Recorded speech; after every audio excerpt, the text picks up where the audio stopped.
यहां समाजवादी पार्टी का जो चुनाव सिंबल है ना, उनका चुनाव का निशान है ना, तो शुरू में जो बम धमाके हुए वो सारे के सारे बम धमाके उन्होंने बम साइकिल पे रखे हुए थे, साइकिल पे बम रखे हुए थे।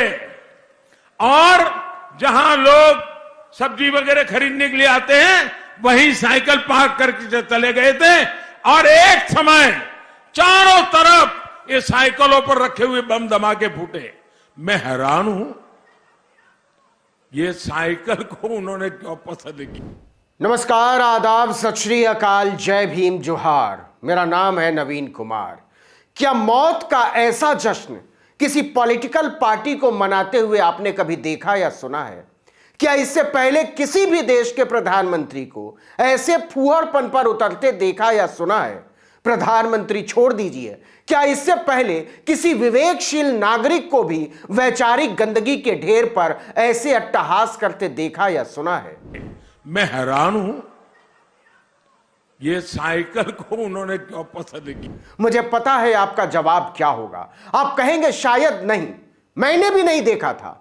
लेकिन मौत को सीढ़ी बनाकर जो सत्ता की मंजिल तक पहुंचते हैं उनके लिए यह कुछ भी नहीं। प्रधानमंत्री और उनकी पार्टी ने संकोच और नैतिकता की तमाम चादरों को उड़ाकर मानवता का जो माखौल उड़ाया है, उसके लिए केवल पत्थर का कलेजा ही नहीं चाहिए, आंखों में निर्लज्जता का मोतियाबिंद भी चाहिए।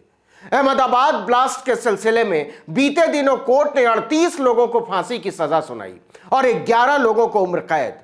चूंकि जिन्हें फांसी पर चढ़ाया जाना है वो सब मुसलमान थे, इसलिए राष्ट्रवादी पार्टी की गुजरात इकाई ने फांसी के फंदे से लटकते टोपी वालों का कार्टून छापकर इस बात की मुनादी पीट डाली कि हां हम हैं निर्लज्ज, आप क्या कर लेंगे। हां हम हैं गंदे और घिनौने, आप क्या कर लेंगे। हां हम हैं संवेदनहीन और विवेकहीन, आप क्या कर लेंगे। प्रधानमंत्री की अगुवाई में भारतीय जनता पार्टी ने फांसी का जश्न मनाया है और केवल जश्न ही नहीं मनाया है, बीजेपी की गुजरात इकाई ने सत्यमेव जयते का भी उद्घोष किया। सत्यमेव जयते यानी सत्य की सदा विजय होती है। मुझे नहीं पता कि बीजेपी आधिकारिक तौर पर क्या भारत सरकार हो गई है, क्योंकि सत्यमेव जयते के साथ 3 शेरों वाले भारत के आधिकारिक सील का इस्तेमाल किया गया है। यह न केवल कानूनी तौर पर आपराधिक है, बल्कि सत्ता की शक्ति का सरासर गलत इस्तेमाल भी है। तीसरे, सत्य की जीत का जश्न मनाते हुए बीजेपी भूल गई कि इस वक्त उत्तर प्रदेश में चुनाव चल रहे हैं और इसकी प्रतिक्रिया में दंगे भड़क सकते हैं। प्रतिक्रिया और दंगे की बात इस संदर्भ में याद रखना जरूरी है, क्योंकि माना जाता है कि अहमदाबाद ब्लास्ट 2002 में गुजरात दंगों की प्रतिक्रिया में कराए गए थे। यह बताने की जरूरत नहीं है कि गुजरात दंगे तब भड़के थे जब वहां चुनाव होने वाले थे और मोदी मुख्यमंत्री थे।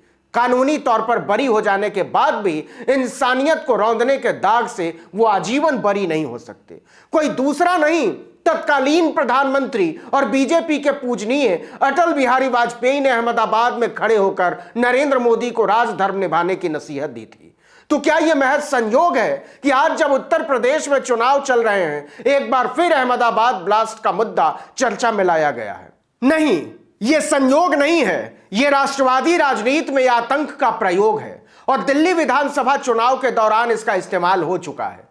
खुद प्रधानमंत्री इस प्रयोग का प्रयोग कर चुके हैं और केंद्र सरकार के मंत्री ने इसे आगे बढ़ाते हुए नारा लगाया था, देश के गद्दारों को जूते मारो सालों को। और एक सांसद ने कहा था कि अगर बीजेपी सत्ता में नहीं आई तो औरतों के साथ रेप होंगे। हैरानी की बात यह है कि इस चर्चा या यूं कहें कि प्राइम टाइम डिबेट का मेन एंकर, मुख्य एंकर खुद देश का प्रधानमंत्री है। प्रधानमंत्री को क्या शोभा देता है और क्या शोभा नहीं देता, इसको तो भूल ही जाइए। बस ये याद रखिए कि प्रधानमंत्री ने उत्तर प्रदेश के हरदोई में एक चुनावी रैली को संबोधित करते हुए शातिराना तरीके से धमाके को साइकिल के पर्याय के तौर पर सामने रखा। उन्होंने बम साइकिल पे रखे हुए थे, साइकिल पे बम रखे हुए थे। मैं हैरान हूं, ये साइकिल को उन्होंने क्यों पसंद की।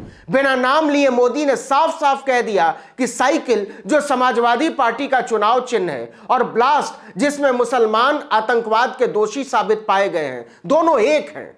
लेकिन एक मिनट ठहर कर सोचिए, क्या वास्तव में ऐसा है? तो इसका जवाब है ऐसा कतई नहीं है। लेकिन सवाल यह है कि भारत जैसे विशाल देश के सबसे शक्तिशाली प्रधानमंत्री को यह घटिया तुकबंदी क्यों भिड़ानी पड़ी? इसका जवाब अखिलेश यादव की रैलियों में उमड़ रही भीड़ में शामिल है। नफरत, हिंसा, गौ राष्ट्रवाद और दलाल मीडिया के समर्थन के बूते बीजेपी उत्तर प्रदेश में दोबारा कमल खिलाने का सपना देख रही थी। लेकिन जनता ने कमल पर साइकिल दौड़ा दौड़ा कर मोदी जी को अंट शंट बोलने पर मजबूर कर दिया।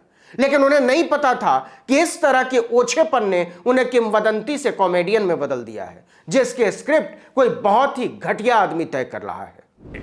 मैं हैरान हूं, ये साइकिल को उन्होंने क्यों पसंद की? करीब 9,000 करोड़ के प्लेन से और 12 करोड़ की कार से चलने वाले मोदी ये कैसे समझ सकते हैं कि साइकिल आज भी इस देश में गरीब गुरबों की सवारी है?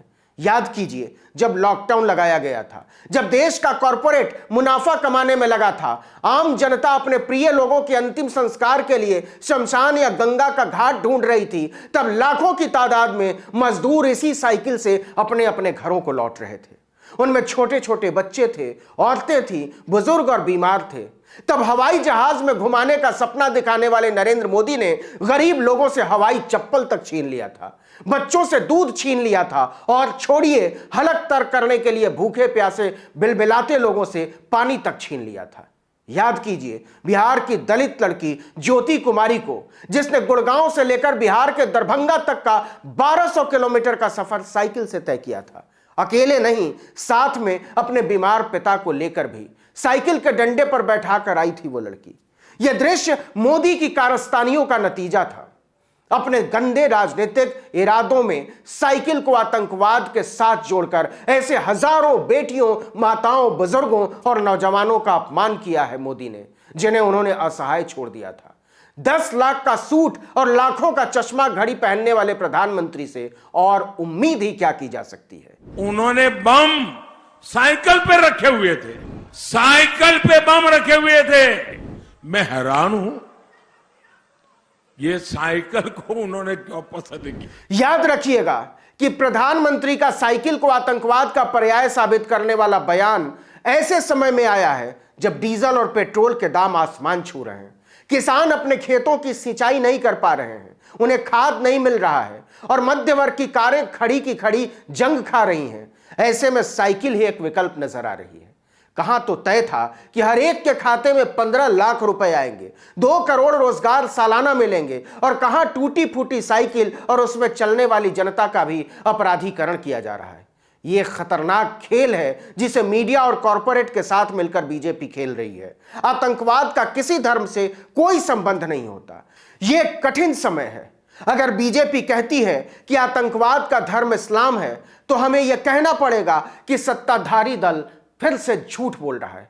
अगर वो कहती है कि आतंकवाद का मजहब कोई और है, तो हमें कहना पड़ेगा कि आप झूठ बोल रहे हैं। इसका किसी मजहब से कोई लेना देना नहीं है। इसका एक मकान कट्टर हिंदुत्व भी है, जिसका सबसे बड़ा चेहरा दुर्भाग्य से इस वक्त देश के प्रधानमंत्री की कुर्सी पर बैठा हुआ है। अगर ऐसे गाढ़े वक्त में भी हम ये बोलना नहीं सीखते, हम नहीं बोल पाते, तो समझ लीजिए कि हम तालिबान में तब्दील हो चुके हैं।